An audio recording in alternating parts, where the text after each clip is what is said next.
വിശ്വാസികൾ എന്നുള്ള നിലയിൽ, സാധാരണ ഒരു മനുഷ്യർ എന്നുള്ള നിലയിലും നമ്മുടെ ജീവിതത്തിൽ അള്ളാഹുവും പ്രവാചകനും കഴിഞ്ഞാൽ നമ്മൾ ഏറ്റവും കൂടുതൽ സ്നേഹിക്കുന്നതും ഇഷ്ടപ്പെടുന്നതുമൊക്കെ നമ്മുടെ കുടുംബത്തെയാണ്.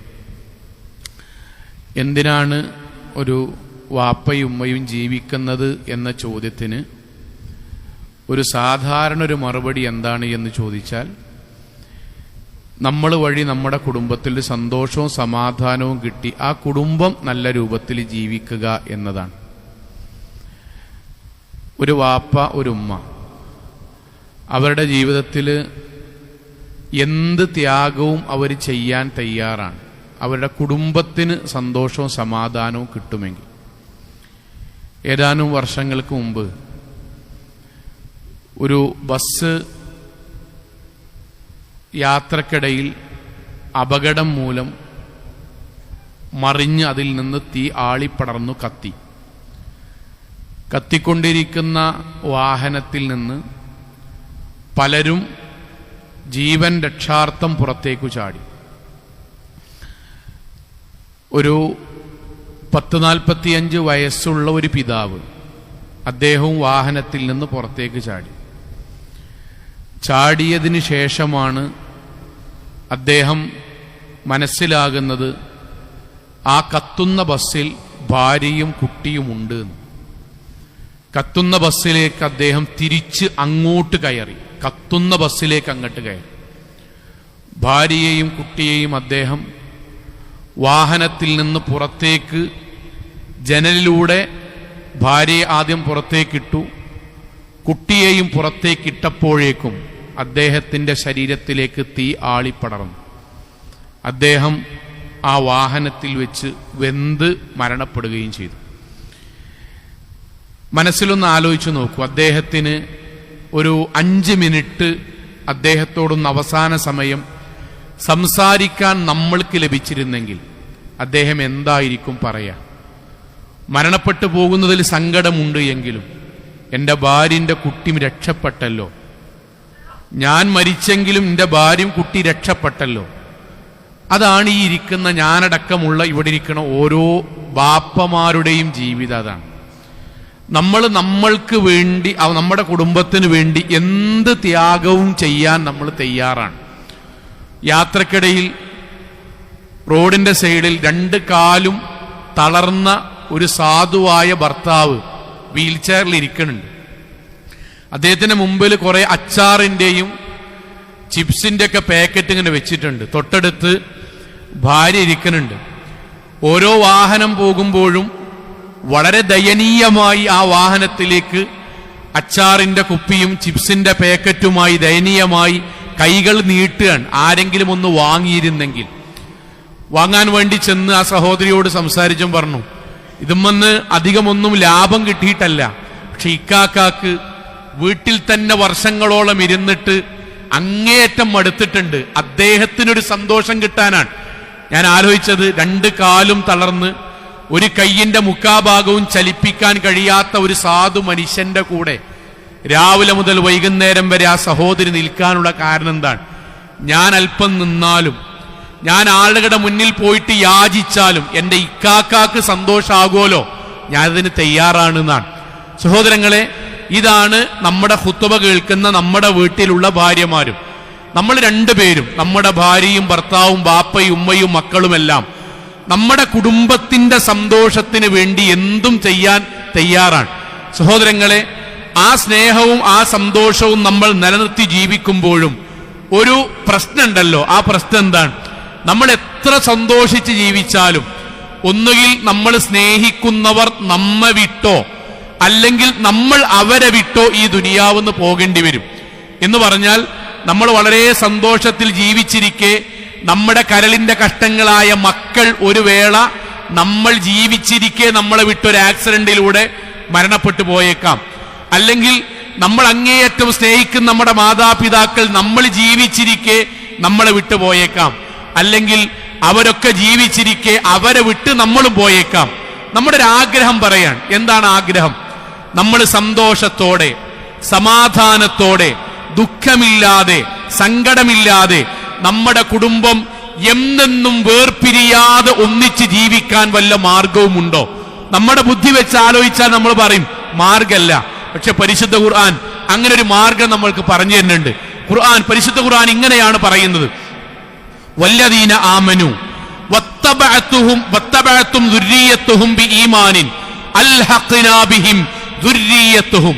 ഇതാ ചില ആളുകളുണ്ട്, അവരെ അല്ലാഹു സുബ്ഹാനഹു വ തആല മരണപ്പെട്ടതിന് ശേഷം സ്വർഗത്തിൽ കുടുംബസമേതം അവരെ ഒരുമിച്ച് കൂട്ടും.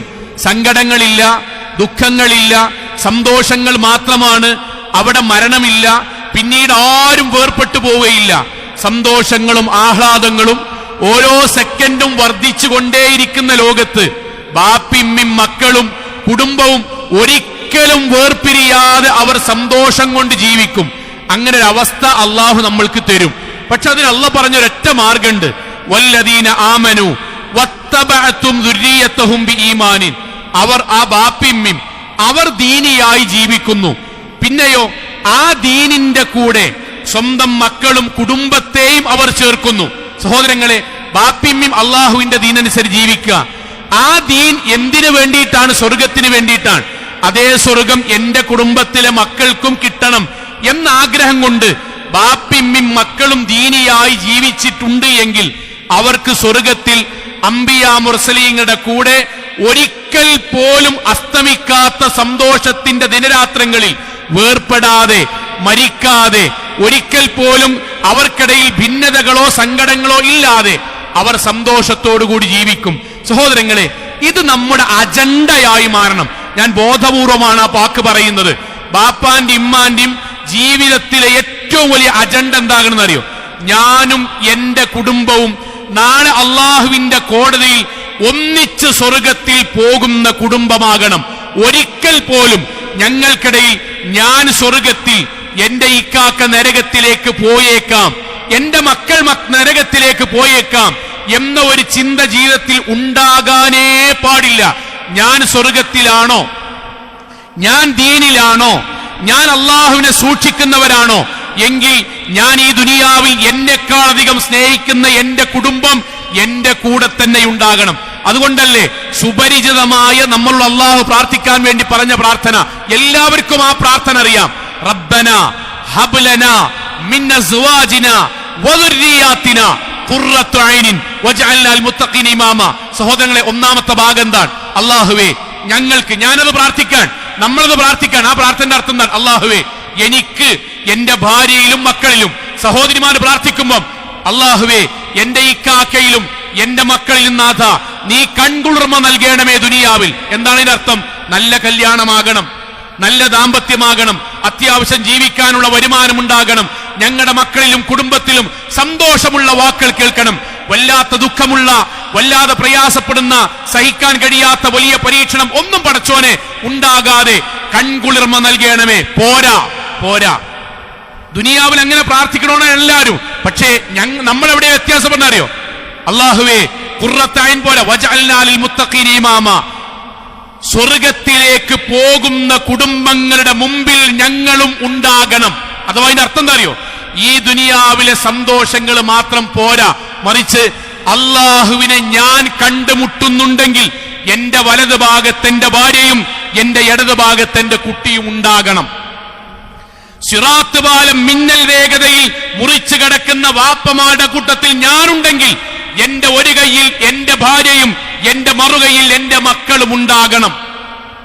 അംബിയാ മുർസലീങ്ങളെ, റസൂലുള്ളയെ, സഹാബാക്കളെ നേരിട്ട് കാണാനുള്ള അവസരം കിട്ടുന്ന കൂട്ടത്തിൽ എന്റെ സഹോദരിമാർ വിചാരിക്കാൻ, പ്രാർത്ഥിക്കാൻ, അല്ലാഹുവേ ഞാനുണ്ടെങ്കിൽ എന്റെ ചുറ്റുഭാഗത്തും എന്റെ ഇക്കാക്കയും എന്റെ മക്കളും ഉണ്ടായേ പറ്റൂ. അതാണ് വജഅൽനാ ലിൽമുത്തഖീന ഇമാമ എന്ന് പറഞ്ഞാൽ. അല്ലാഹുവേ ഞാൻ സ്വർഗത്തിലാണോ? എന്റെ ഇക്കാക്കിന്റെ മക്കൾ ഉണ്ടാകണം. അല്ലാഹുവേ ഞാൻ സ്വർഗത്തിലാണോ? എന്റെ ഭാര്യ എന്റെ കുട്ടികൾ ഉണ്ടാകണം. അല്ലാത്ത ഒരു ജീവിതം എനിക്കില്ലേ ഇല്ല. ഇതാണ് മുവഹിദായ ഒരു ബാപ്പയുടെയും ഉമ്മയുടെയും കുടുംബജീവിതത്തിന്റെ ബേസ്. അതാകണം ബേസ്. ഞാൻ നിസ്കരിക്കുന്നുണ്ടോ? ഞാൻ പള്ളിയുമായി ബന്ധമുണ്ടോ? ഞാൻ ഖുർആൻ ഓതുന്നുണ്ടോ? ഞാൻ അള്ളാഹനെ സൂക്ഷിക്കുന്നുണ്ടോ? പോരാ, അതിൽ ഞാൻ സംതൃപ്തനല്ല. ഏതുവരെ? എന്റെ ഭാര്യയും എന്റെ മക്കളും ഞാൻ വളരുന്ന അതേ ആദർശത്തിലും തഖ്വയിലും സൂക്ഷ്മതാബോധത്തിലും വളരുന്നതുവരെ. അതുകൊണ്ടാണ് അള്ളാഹുവെ ദുനിയാവിൽ കൺകുളിർമ നൽകണമേ, പോരാ, വിശ്വാസികളിൽ മുന്നിൽ നിൽക്കുന്ന കുടുംബമായി ഞങ്ങളുടെ കുടുംബത്തെ മാറ്റണമേ. എന്നെ മാറ്റണമേ എന്നല്ല, അല്ല, എന്റെയും എന്റെ കുടുംബത്തെയും മാറ്റണമേ. സഹോദരങ്ങളെ, പ്രവാചകൻ സ്വല്ലല്ലാഹു അലൈഹി വസല്ലമ ഇത് നമ്മൾക്ക് പറഞ്ഞു തരുന്നത് ഇപ്രകാരമാണ്. അത് നമ്മൾക്ക് സുപരിചിതമാണ്. ഖു അൻഫുസകും വഅഹ്ലീകും നാറ. നമ്മൾ കേട്ട് തഴമ്പിച്ച വാക്കാണ്. പക്ഷെ നമ്മൾ അതിന്റെ ആശയം ഒന്ന് നെഞ്ചോട് ചേർത്ത് വെച്ച് നോക്കൂ. അള്ളാഹു നമ്മളോട് പേര് വിളിച്ച് പറയാൻ, അബ്ദുറഹ്മാനെ, മുഹമ്മദേ, ഫാത്തിമ, ആയിഷ, മലിക്കുൽ ജബ്ബാറായ അള്ളാഹുവായ ഞാൻ, സ്വർഗമൊരുക്കിയ ഞാൻ, നരകമുണ്ട് എന്ന് പറഞ്ഞ ഞാൻ, വിചാരണയുണ്ട് എന്ന് പറയുന്ന ഞാൻ, ആ സ്വർഗത്തിന് വേണ്ടി പ്രാർത്ഥിക്കുന്ന ആളാണല്ലോ നീ. നരകത്തിൽ നിന്ന് രക്ഷപ്പെടാൻ വേണ്ടി ദുആ ചെയ്യുന്ന ആളാണല്ലോ നീ. നിന്നോടൊരു കാര്യം ഇതാ ഞാൻ ഇഷ്ടം കൊണ്ട് പറയാൻ. ഖൂ അൻഫുസകും, നീ നിന്റെ തടിയെ നരകത്തിൽ നിന്ന് രക്ഷപ്പെടുത്താൻ വേണ്ടി ശ്രമിക്കണില്ലേ? പോരാ, വഅഹ്ലീകും നാറ, നീ താമസിക്കുന്ന വീട്ടിലെ നിന്റെ ഭാര്യ നിന്റെ കൂടെ ജീവിക്കുന്നവളാണ്. നിന്റെ മക്കൾ നിന്റെ ബീജത്തിൽ പിറന്നവരാണ്. ഉമ്മമാരെ, നിങ്ങളുടെ ഇക്കാക്ക നിങ്ങളുടെ കൂടെ ജീവിക്കുന്നവരാണ്. നിങ്ങളുടെ മക്കൾ നിങ്ങൾ പ്രസവിച്ചവരാണ്. അവരെ കൂടി നരകത്തുനിന്ന് രക്ഷപ്പെടുത്തണം കേട്ടോ. ഇത് നമ്മൾ എവിടെ എഴുതി വെക്കണം? വീട്ടിൽ എഴുതി വെക്കേണ്ട വാക്കാണ്. കാരണം എന്നോടല്ല പറഞ്ഞതാണ്. നീ അധ്യാപകനാകാം, കളക്ടറാകാം, ബിസിനസ്സുകാരനാകാം, പട്ടിണിയുള്ളവനാകാം, ധനാഢ്യനാകാം, പിടിപാടുള്ള ആളാകാം, എന്തുമായിക്കോട്ടെ, നീ മരിച്ചു ചെല്ലുമ്പോൾ നിന്റെ കുടുംബവും നിന്റെ കൂടെ സ്വർഗത്തിലുണ്ടാകണം. വേറെ ഒരു അജണ്ട നിന്റെ ജീവിതത്തിൽ ഉണ്ടാകരുത്.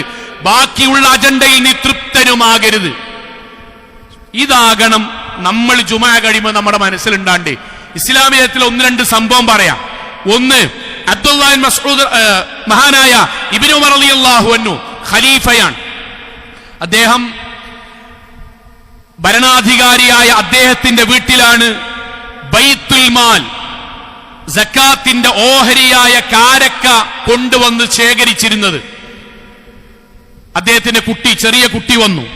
എന്നിട്ട് ആ കാരക്കയിൽ നിന്ന് ഒരു കാരക്ക എടുത്ത് കഴിച്ച് വായിലേക്കിട്ടത് ചവക്കാൻ തുടങ്ങിയപ്പോഴേക്കും ഉപ്പയായ ഉമർ ഇബ്നു അബ്ദുൽ അസീസ് റളിയല്ലാഹു അൻഹു കണ്ടു. ഓടി വന്നു, വായക്ക് കൈകൾ കൊണ്ട് ഇങ്ങനെ ചേർത്ത് ഇങ്ങനെ പിടിച്ചു. എന്നിട്ട് ചൂണ്ടുവിരൽ കൊണ്ട് ഉമിനീരടക്കം കാരക്ക പുറത്തേക്ക് വടിച്ചെടുത്തു, കഴുകി ബൈത്തുൽ മാലിൽ കൊണ്ടുപോയിട്ടു. സ്വാഭാവികമാണ്, ചെറിയ കുട്ടിയാണ്. കരഞ്ഞു, ഉമ്മാന്ന് പറഞ്ഞു കരഞ്ഞു, ബാപ്പാന്ന് വിളിച്ച് കരഞ്ഞു. സ്വാഭാവികമായും ഭാര്യ വന്നു, ഇക്ക എന്താണ്? ചെറിയ കുട്ടിയല്ലേ, ഓന് ബൈത്തുൽ മാൽ എന്താ അറിയില്ലല്ലോ, ഓന് സക്കാത്തിന്റെ ഓഹരി എന്താന്ന് അറിയില്ലല്ലോ, നമുക്കതൊന്ന് കുഴപ്പമില്ലല്ലോ, ഒരു കാരക്കല്ലേ, കുറെ ഉണ്ടല്ലോ, അതുകൊണ്ട് എന്തിനാണ് ആ കുട്ടി കരയിപ്പിച്ചത്? നമ്മൾ ഒരു ഉമ്മ എന്നുള്ള വികാരത്തിൽ ചോദിച്ചതാണ്. എന്താ ഉമർ റളിയല്ലാഹു വാക്ക് എന്താ അറിയോ? നോക്കേടി, അത് എന്റെ കുട്ടി മാത്രല്ലല്ലോ, എന്റെ കുട്ടിയും കൂടിയല്ലേ. അവൻ കരയുന്നത് എനിക്കും സങ്കടം ഉണ്ടാവൂലേ? നിനക്ക് മാത്രം സങ്കടം ഉണ്ടാവില്ലല്ലോ, എനിക്കും സങ്കടല്ലേ. എന്റെ കുട്ടി കരയുന്ന ഓരോ കണ്ണുനീരും എനിക്ക് വേദനല്ലേ, പിന്നെ ഞാൻ എന്തിനാണ് ആ കാരക്കെടുത്ത് വെച്ചതെന്നറിയോ? അത് നമുക്ക് അർഹതപ്പെട്ടതല്ലല്ലോ, അത് നമ്മുടെ കുട്ടി തിന്നാൻ പാടില്ലതല്ലല്ലോ. ഇന്നല്ലെങ്കിൽ നാളെ പരലോകത്തെത്തി അന്യന്റെ മുതൽ ഭക്ഷിച്ചതിന്റെ പേരിൽ എന്നെയോ നിന്നെയോ കുട്ടിയെയോ അള്ളാഹു എങ്ങാനും ശിക്ഷിച്ചാൽ നരകത്തിന്റെ തീജ്വാലയിൽ കിടന്ന് എന്റെ കുട്ടി അലമുറയിട്ട് കരയൂലേ, ബാപ്പാന്ന് വിളിച്ചിട്ട്? ആ കരച്ചിൽ എനിക്ക് സഹിക്കാൻ കഴിയില്ല. ദുനിയാവൊന്നും 1.5 മിനിറ്റ് കരഞ്ഞോട്ടെ, സാരല്ല, നമുക്ക് സമാധാനിപ്പിക്കാലോ. നമ്മുടെ കുട്ടിയെങ്ങാനും നരകത്തിലെത്തി നരകത്തിന്റെ തീജ്വാലയിൽ വെച്ചിട്ടെങ്ങാണ് കരയുകയാണെങ്കിൽ പിടിച്ചു വലിക്കാനോ രക്ഷപ്പെടുത്താനോ സമാധാനിപ്പിക്കാനോ സമാശ്വസിപ്പിക്കാനോ കഴിയില്ലല്ലോ. അതുകൊണ്ട് ദുനിയാവിൽ 1 മിനിറ്റ് കരഞ്ഞോട്ടെ, പരലോകത്ത് കരയാതിരിക്കാൻ. ഇതെവിടുന്നാ ഉണ്ടാകാറ് സോങ്ങളെ? ഇതെവിടുന്നാ ഉണ്ടാകാറിയോ? എന്റെ കുട്ടി ഒരിക്കലും നരകത്ത് പോകരുത്, അതിനെന്ത് ത്യാഗവും ഞാൻ ചെയ്യുന്നൊരു ബാപ്പ തീരുമാനിച്ചാൽ ആ വീട്ടിലുണ്ടാകുന്ന വാപ്പാന്റെ സംസാരാണത്. നമ്മള് തീരുമാനിക്കേണ്ടത്. നമ്മളെവിടെ തീരുമാനിക്കറിയോ? നമ്മള് ദുനിയാവുന്ന കുട്ടി എങ്ങനെയും കരയാൻ പാടില്ല, നരകത്ത് കിടന്ന് വെന്താലും പ്രശ്നമല്ല. അതുകൊണ്ടാണ് നമ്മൾ ജമാഅത്തിനുണ്ടാകുമ്പോഴും കുട്ടി അങ്ങാടിയിലുണ്ടാണത്. നമ്മൾ സുബഹിക്ക് വരുമ്പോഴും 7 മണിക്കെഴുന്നേൽക്കുന്ന മക്കൾ ഉണ്ടാകുന്നത്. ആക്ഷേപമല്ല, ആലോചിക്കാൻ. ഞാൻ എന്താണ് എന്റെ ബേസ്? കുട്ടി ദുനിയാവുന്ന് കരയരുത്, പരലോകത്ത് നരകത്തിന്റെ വിറകാണെങ്കിലും എനിക്ക് പ്രശ്നമല്ല. അതുകൊണ്ടാണ് ഹിജാബ് ധരിച്ച ഉമ്മയുടെ കൂടെ ഔറത്ത് മുഴുവൻ വെളിവാക്കിയ 18ഉം 19ഉം വയസ്സായ പെൺകുട്ടിയെയും കൊണ്ട് അങ്ങാടിയിൽ ബസ് കാത്തിക്കുന്നത്. എന്തുകൊണ്ടാണ്? ഇന്റെ കുട്ടി ദുനിയാവെന്ന് സങ്കടപ്പെടരുത്, നരകത്ത് കിടന്ന് വെന്ത് വരികയാലും ഉരുകിയാലും എനിക്ക് പ്രശ്നമല്ല. അവിടെ നമ്മുടെ അജണ്ട മാറണം.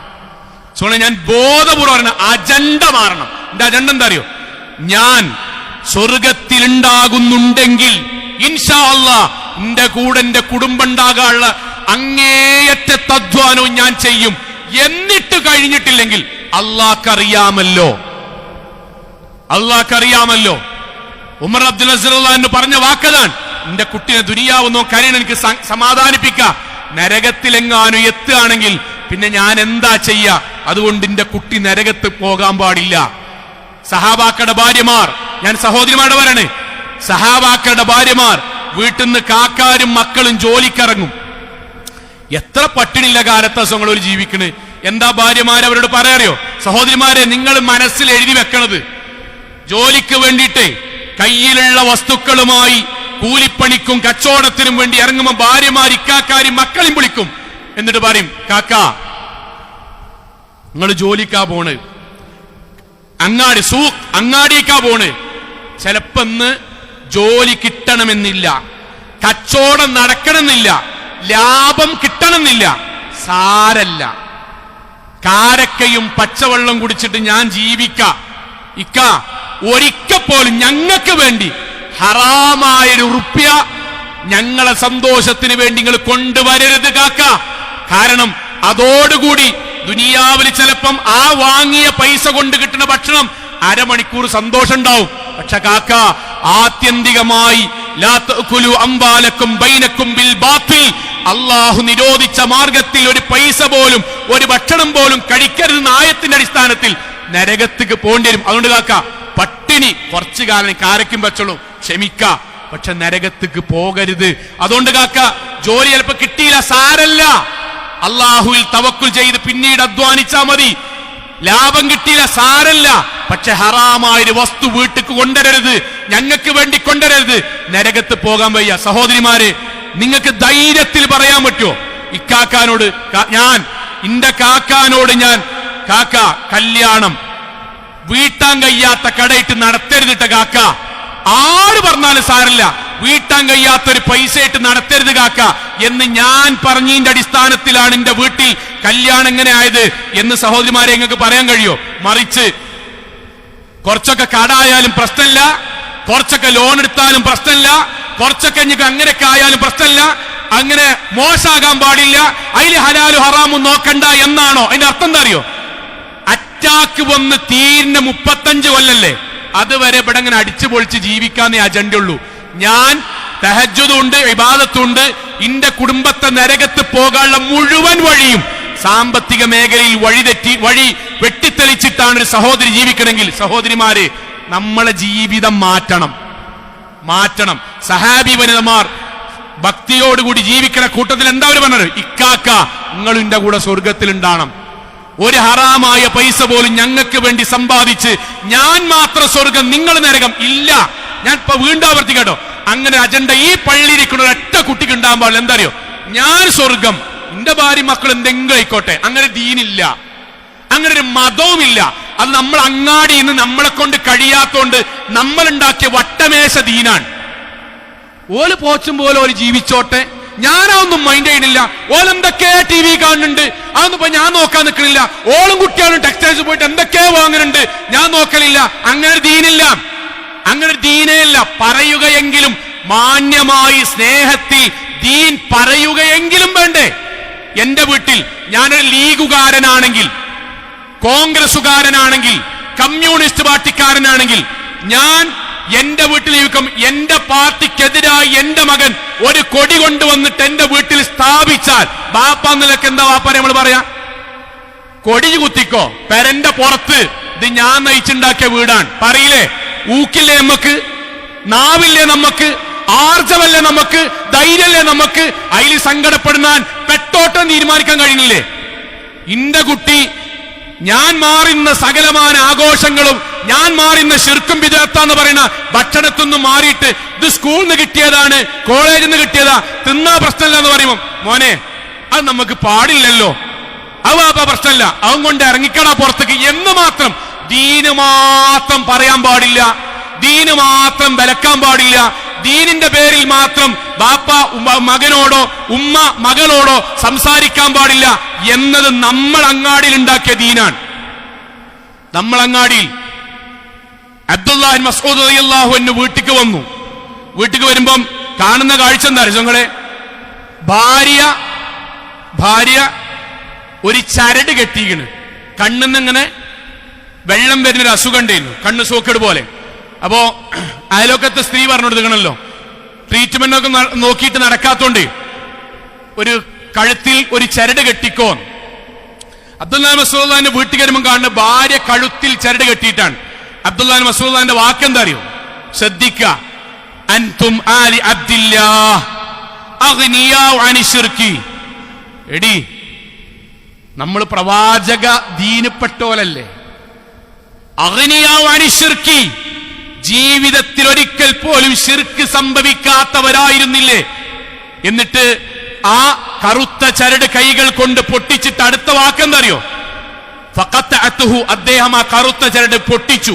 സുമ്മ ഖാല, എന്നിട്ട് ഭാര്യയോട് സ്നേഹത്തോടെ ഗൗരവത്തോടെ പറഞ്ഞു, ലൗ മിത്ത വഹുവ അലൈക മാ സല്ലൈതു അലൈക, ഞാൻ തിരിച്ചു വരുമ്പോഴേക്കും ഈ ചരടോട് കൂടിയിട്ടാണ് നീ മരിച്ചിരുന്നതെങ്കിൽ ഒരിക്കലും ഞാൻ എന്റെ മയ്യത്ത് നിസ്കരിക്കുമായിരുന്നില്ല. ഭാര്യയാണ്, നിസ്കരിക്കൂല. എന്തേ കാരണം? നീ എന്റെ ദീനിന്ന് പോയി, ഞാൻ പഠിപ്പിച്ച ദീനിന്ന് പോയില്ലേ. ഇതൊരു ദീനിയായ സംസാരമാണ്, ഇഷ്ടത്തിലുള്ള സംസാരമാണ്. നമ്മളെ കുട്ടിനോടും ഭാര്യനോടും പറയേണ്ട കൂട്ടരെ. നിങ്ങൾ ആലോചിക്കും, എന്റെ കുട്ടിക്കൊരു തീപ്പൊള്ളലേൽക്കാന്ന് പറഞ്ഞാൽ എത്ര സങ്കടമാണ്. നമ്മളിവിടെ ജുമാ കഴിഞ്ഞ് പുറത്തേക്ക് ഇറങ്ങാൻ, നമ്മളെ മകൻ ഗൾഫിലെഴുതിക്കോളി, സൗദിയിൽ ടെന്റുകൾക്ക് തീ പിടിച്ചു. നമ്മളെ കുട്ടി താമസിക്കുന്ന ഏരിയയിലാണെങ്കിൽ ബാപ്പാരന്മാരെ നെഞ്ചിങ്ങനെ കത്തൂലേ? വിളിച്ചിട്ട് ഫോൺ കിട്ടില്ല, നെഞ്ചു കത്തില്ല. പള്ളിക്കൊക്കെ ഓടി വരും. പള്ളിയിൽ കയറിയിട്ട് 2 റക്അത്ത് പള്ളിയിൽ വെച്ച് നിസ്കരിക്കും, സുന്നത്തിന്റെ നിസ്കരിക്കും. സുജൂദ് കടന്ന് ഹൃദയം കൊണ്ട് അള്ളാഹിനോട് പ്രാർത്ഥിക്കൂലേ? പ്രാർത്ഥിക്കും. ലോകത്തെ ഏറ്റവും വലിയ ചൂടിനേക്കാളും 69 ഇരട്ടി ചൂടത്ത് നിസ്കരിക്കാത്തതിന്റെ കുട്ടി പോകുന്ന അറിയണോലല്ലേ നമ്മള്? എന്നിട്ട് ആ കുട്ടി നിസ്കരിക്കാത്തിന് ഒരു വട്ടെങ്കിലും സ്നേഹത്തിൽ ഒരു ഉസ്താദിനോട് എന്റെ കുട്ടി നിസ്കരിക്കില്ല, നമുക്ക് എന്തെങ്കിലും ചെയ്യണ്ടേ? മഹല്ലിലെ ഭാരവാഹികളോട്, നമ്മൾ കുറച്ച് കുട്ടികളുണ്ട്, നമുക്ക് എന്തെങ്കിലും ചെയ്യണ്ടേ എന്ന് ചോദിക്കാൻ കഴിഞ്ഞിട്ടില്ലെങ്കിൽ ഉമ്മാരെ പാരെ നമ്മുടെ ഈമാൻ എവിടെയാണ് നിൽക്കുന്നത്? കുറ്റപ്പെടുത്തല്ല, ആലോചിക്കാൻ വേണ്ടി പറയാൻ. ആലോചിക്കാൻ ഒരു ധാരണ തിരുത്തണം, അത് വളരെ പ്രധാനമാണ്. എന്താ അറിയോ? കുടുംബത്തോട് ദീനിന്റെ കാര്യമൊന്നും ഞാൻ ഡിസ്കസ് ചെയ്യാതെ ഞാൻ ജുമാക്ക് വരിക, ജുമാന്റെ കാര്യം ഒന്നും വീട്ടിൽ പറയില്ല, ഞാൻ ലേണിംഗ് ക്ലാസ്സിന് വരിക, ഞാൻ വിജ്ഞാന വേദിക്ക് വരിക, ഞാൻ ദഅവത്തിന് സംഭാവന കൊടുക്കുക. എന്റെ കുടുംബത്തിന് ഇത് യാതൊരു ബന്ധമല്ല. കാരണം ഞങ്ങൾ മുതലാളിമാരാണ്, ഞങ്ങൾ പാരമ്പര്യമായിട്ട് തറവാടിലോലാണ്, ഞങ്ങൾക്ക് ഒരുപാട് സ്ഥലമുള്ളവരാണ്. അതുകൊണ്ട് ഞങ്ങൾക്ക് ഇതൊന്നും പറ്റില്ല. നമ്മളെക്കാളും വലിയ മുതലാളിമാരാ സോങ്ങളെ അബ്ദുല്ലാഹി ബിൻ മസ്ഊദ് റളിയല്ലാഹു അൻഹു. നമ്മളെക്കാളും വലിയ മുതലാളിയാണ് ഉസ്മാൻ ബിൻ അഫ്ഫാൻ റളിയല്ലാഹു അൻഹു. ഉസ്മാൻ ബിൻ അഫ്ഫാൻ റളിയല്ലാഹുവിന്റെ മുതലാളിത്തരത്തിന്റെ 10-1 പോലും ഈ നാട്ടിലൊരു മനുഷ്യനില്ല. ഈ നാട്ടിലൊരു മനുഷ്യനില്ല. 500 ഒട്ടകങ്ങളിൽ മദീനത്തെ സാധുക്കൾക്ക് മുഴുവൻ 500 ഒട്ടകങ്ങൾ മുഴുവൻ ഭക്ഷണം കൊടുത്ത ഉസ്മാൻ ബിൻ അഫ്ഫാൻ റളിയല്ലാഹു അൻഹു, ബിർ റൂം വാങ്ങിക്കൊടുത്ത ഉസ്മാൻ ബിൻ അഫ്ഫാൻ റളിയല്ലാഹു അൻഹു, മസ്ജിദ് നബവി അതിന്റെ ഒരു വലിയ ഭാഗം പുനരുദ്ധാരണത്തിന് പൈസ കൊടുത്ത ഉസ്മാൻ ബിൻ അഫ്ഫാൻ റളിയല്ലാഹുവിന്റെ പണത്തിന്റെ ഒരു ഭാഗം പോലായിട്ട് നമ്മൾ പറയാൻ ഞങ്ങൾ കുറച്ച് പൈസക്കാരായി, ഞാൻ കുറച്ച് ഉദ്യോഗസ്ഥന്മാരായി, അതുകൊണ്ട് ഞങ്ങളെ മക്കൾക്ക് ഇതിന് താല്പര്യമില്ല, ഭാര്യയ്ക്ക് ഇതിന് താല്പര്യമില്ല. അത് നമ്മൾ ഉണ്ടാക്കിയ ദീനാണ്, നമ്മൾ ഉണ്ടാക്കിയതാണ്. നമ്മൾ തിരിച്ചറിയാ, നമ്മൾ ഏതൊരു ദീനിലേക്കാണോ അതിൽ നമ്മുടെ കുടുംബത്തെ കൊണ്ടുവരണം. കാരണം അത് സ്വർഗത്തിന്റെ വഴിയാണ്.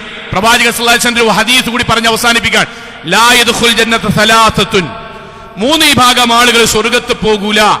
അതിലൊന്ന് വാപ്പാനിമ്മാൻ ഉപദ്രവിക്കുന്നവൻ, 2 മുദ്മിനുൽ ഖംരി ലഹരിക്കടിമപ്പെട്ടവൻ, 3 ദയ്യൂസുൻ. അപ്പൊ സഹാബാക്കൾ നബിയോട് പറഞ്ഞു, നബിയെ ആദ്യത്തെ 2 ഞങ്ങൾക്ക് മനസ്സിലായി. വാപ്പാനിമ്മാൻ ഉപദ്രവിക്കുന്നത് ആരാണ്? ലഹരിക്കടിമ ആരാണ്? മൻ ദയ്യൂസ് യാ റസൂലല്ലാഹ്? ദയ്യൂസ് നരകത്തിലാണ് പോവുക എന്ന് പറഞ്ഞാൽ ദയ്യൂസ് ആരാണ്? പ്രവാചകന്റെ വാക്ക് ശ്രദ്ധിക്കണ്ടോ? ഖാല അല്ലദി ലാ യുബാലി മൻ ദഖല അലാ അഹ്ലിഹി. ഒരാള് ബാപ്യാകമ്മാക അയാളെ കുടുംബത്ത് കയറിയിട്ട് ആരെന്ത് ദീനും തോന്നിയാസം കളിച്ചാലും അതിനനുസരിച്ച് കുടുംബം മാറിയാലും അയാളത് മൈൻഡ് വെക്കേല്ല. ഓലെ വീട്ടിൽ പോയിട്ട് ഏതെങ്കിലും പലിശന്റെ സാധനം പെണ്ണുങ്ങൾ വാങ്ങിക്കണം, ഇജ് വാങ്ങിക്കണമെങ്കിൽ ഇജ് നരകത്ത് പോയിക്കട്ടോ. മൂപ്പര് നിസ്കരിക്കണില്ല, എന്താ കാട്ടിന് കാക്കാണ്ട് പറഞ്ഞിട്ട് കാക്ക കേൾക്കണില്ലട്ടോ. കുട്ടിനെ വിളിച്ചിട്ട് കുട്ടി വരുന്നില്ലട്ടോ. ഓൽക്കതിനൊന്നും താല്പര്യമില്ലട്ടോ. ലായുബാലി, പരിഗണിക്കൂല. തിരിച്ചാണെങ്കിലോ കുട്ടിയുടെ മൂക്കിൽ നിന്ന് ഇങ്ങനെ ബ്ലഡ് വരാൻ, ആശുപത്രി പോണം. ഞാൻ കുറെ വിളിച്ചോൻ വരൂല, പറയോ കൊണ്ടോകും. ഇന്റെ ഭാര്യക്ക് ഇവിടെ ജോലിയുണ്ട്, ഓൾക്ക് താല്പര്യമില്ല. നമ്മളെന്താ പറയാ? കൗൺസിലർ എടുത്ത് കൊണ്ടുപോകും, മൗലവിനെ വിളിക്കും, പറയേണ്ട പോലെ പറയും, എന്നിട്ട് ബോധ്യപ്പെടുത്തി കൊടുക്കും, ജോലിക്ക് കയറ്റി കൊടുക്കും. ദീനിന്റെതിൽ അയാൾ പറയും ലാ യുബാലി, അയാൾ പരിഗണിക്കൂല. എന്ത്? മൻ ദഖല അലാ അഹ്ലിഹി, അയാളെ കുടുംബത്തിൽ കയറിയിട്ട് സകല നിരീശ്വരവാദവും ഫെമിനിസവും തോന്നിയാസവും ദീനിന് പുറത്തുള്ള കാര്യമൊക്കെ എന്റെ കുടുംബത്തിൽ കയറി മക്കളെയും ഭാര്യനെയും ഭർത്താവിനെയൊക്കെ ബാധിച്ചിക്കണ്. അതിലൊന്നും ഒരിടപെടില്ല. മൂപ്പത്തി വരിക, നിസ്കരിക്കുക, നോമ്പോക്കുക, ഈ ഇബാദത്തിലാക്കുക, കുടുംബം തന്റെ കൂടെ ഉണ്ടാകണം എന്ന അജണ്ടയില്ലാത്തവൻ, കള്ളുകുടിയന്റെ ഉമ്മാനും ബാപ്പാനും ഉപദ്രവിക്കുന്നവന്റെ കൂടെ റസൂലുള്ള എണ്ണിയതാണ്. ഉണ്ടാകരുത്, ഒരിക്കലും ഉണ്ടാകരുത്. മറിച്ച് പരിശുദ്ധ ഖുർആൻ പറഞ്ഞ പോലെ ജന്നാത്തു അദ്നിൻ, അല്ലാഹു ഒരുക്കി വെച്ച സുന്ദരമായ സ്വർഗ്ഗം, യദ്ഖുലൂന, ആ സ്വർഗ്ഗത്തിൽ പ്രവേശിക്കുന്നു, വമൻ സ്വലഹ മിൻ ആബാഇഹിം വഅസ്വാജിഹിം വദുരിയാതിഹിം, ദീനിയായി എന്റെ കൂടെ എന്റെ കുടുംബം ഉണ്ടാകണമെന്ന് ആഗ്രഹിച്ച ബാപ്പയും ഉമ്മയും മക്കളും ഒന്നിച്ചു സ്വർഗ്ഗത്തിലേക്ക് പ്രവേശിക്കുന്നു. വൽ മലായികത്തു യദ്ഖുലൂന അലൈഹിം മിൻ കുല്ലി ബാബിൻ സലാമുൻ അലൈക്കും ബിമാ സബർതും ഫനിഅമ ഉഖബദ്ദാർ. ഓരോ സ്വർഗ്ഗത്തിന്റെ കവാടങ്ങളിലൂടെയും മലക്കൾ അവരെ സ്വാഗതം ചെയ്യും. എന്നിട്ട് പറയുന്ന വാക്കെന്തറിയോ? സലാമുൻ അലൈക്കും ബിമാ സബർതും. മഹ്മൂദേ, അബ്ദുറഹ്മാനെ, ഫാത്തിമ, ദുനിയാവിൽ കുറച്ചൊക്കെ ക്ഷമിച്ചുലേ? മക്കളെ കിട്ടാൻ കുറച്ച് റിസ്ക് എടുത്തില്ലേ? ഇക്കാക്കാനെ കിട്ടാൻ കുറച്ച് റിസ്ക് എടുത്തില്ലേ? ഭാര്യ ദീനിയാക്കാൻ കുറച്ചൊക്കെ അധ്വാനിച്ചില്ലേ? അതിനാണ് അല്ലാഹു നിങ്ങൾക്ക് സ്വർഗം തന്നത് എന്ന് കുടുംബസമേതം സ്വർഗത്തിലേക്ക് മലക്കുകൾ ആനയിക്കുമ്പോൾ പറയും. അല്ലാഹു നമ്മെ അതിൽ ഉൾപ്പെടുത്തി അനുഗ്രഹിക്കുമാറാകട്ടെ.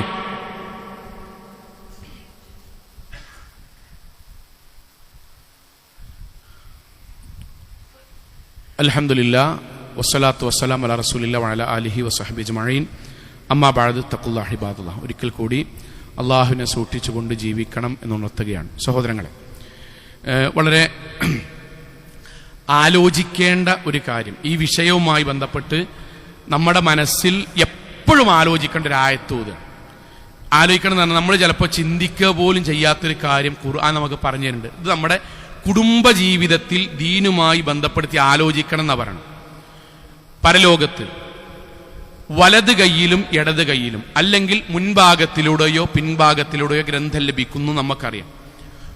വലതു ഭാഗത്തിലൂടെയോ മുൻഭാഗത്തിലൂടെയോ ഗ്രന്ഥം ലഭിച്ചാൽ സ്വർഗത്തിലുള്ള പ്രവേശനമാണ് എന്നും ഇടതു ഭാഗത്തോ പിൻഭാഗത്തോ ആണെങ്കിൽ നരകത്തിലേക്കുള്ള പ്രവേശനമാണ് എന്ന് അറിയുന്നവരാണ് നമ്മൾ. ഇനി ഖുർആനിലെ ആയത്ത് അമ്മാമൻ ഊത്തിയ കിതാബഹു വറാഅ ളഹരി, പിൻഭാഗത്തിലൂടെ ഗ്രന്ഥം ലഭിക്കുന്ന ആളുകൾ അഥവാ നരകത്തിലേക്ക് പോകും എന്ന് അള്ളാഹു പ്രഖ്യാപിച്ച ആളുകൾ, ഫസൗഫ യദ്ഉ സുബൂറാ വയസ്ലാ സഈറാ, അവർ നരകത്തിൽ കിടന്ന് അട്ടഹസിക്കും, എന്റെ ജീവിതം ഞാൻ നശിപ്പിച്ചല്ലോ എന്നവർ നിലവിളിക്കും. ഇനി അവർ നരകത്തിൽ പോകാനുള്ള കാരണം ഖുർആൻ പറയട്ടോ. ഞാൻ ആവർത്തിച്ചു പറയുന്നു, നമ്മുടെ മനസ്സിന്റെ ആശയം പോകരുത്. എന്താ അവർ നരകത്ത് പോകാൻ കാരണം?